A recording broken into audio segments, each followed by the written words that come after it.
அன்று ஒவ்வொரு வீட்டிலும் 5, 6, 7, 8 பிள்ளைகள் இருக்கும்.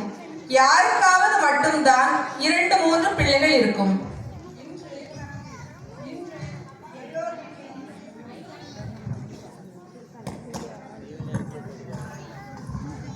இன்று எல்லோர் வீட்டிலும் 1 அல்லது 2 பிள்ளைகளால் இருக்கிறது.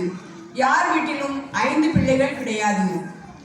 அன்று ஒரு அறை உள்ள வீட்டில் 5 பேர் 10 பேர் ஒன்றாக வாழ்ந்தோம்.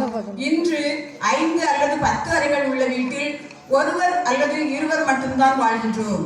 1000 பேருக்கு உதவி செய்தவன் யாரிடமும் விளம்பரம் இல்லாமல் வாழ்ந்தார். இன்று ஒரு நபருக்கு உதவி செய்தவன் 1000 பேர் தெரிந்து கொள்கிறார்கள். அன்று வயிறு நிரப்புவதற்காக பல கிலோமீட்டர் தூரம் சென்று வேலை செய்வதற்காக நடந்து வேலைக்கு சென்றார்கள். இன்று வயிறு குறைப்பதற்காகவே பல கிலோமீட்டர் தூரம் நடைபயிற்சி செய்கின்றோம். அன்று வாழ்வதற்காக சாப்பிட்டோம். இன்று சாப்பிடுவதற்காகவே வாழ்கின்றோம். அன்று வீட்டிற்குள் உணவருந்துவிட்டு கழிவறையை வெளியே பயன்படுத்தினார்கள். இன்று வெளியே உணவருந்திவிட்டு கழிவறையை வீட்டிற்குள் பயன்படுத்துகின்றோம். அன்று மானம் காப்பதற்காக உடை அணிந்தார்கள். இன்று மானத்தை வெளியுலகத்திற்கு காட்டுவதற்காகவே உடை அணிகின்றோம். அன்று கிழிந்த ஆடைகளை தைத்து பயன்படுத்தினார்கள்.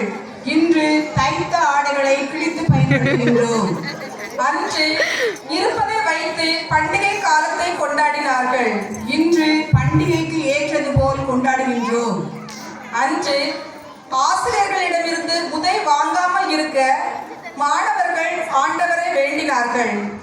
இன்று மாணவர்களிடமிருந்து உதை வாங்காமல் இருக்க ஆசிரியர்கள் ஆண்டவரை வேண்டுகின்றார்கள். அன்று அருட்தந்தையர்களை ஆசிரியர்களை கண்டால் நின்று இருக்கை கூப்பி வணக்கம் செலுத்தினார்கள்.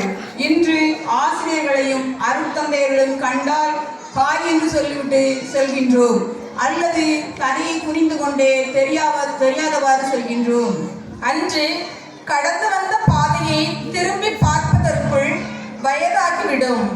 இன்று திரும்பி பார்ப்பதற்குள் வாழ்க்கையே முடிந்து விடுகிறது. நன்றி.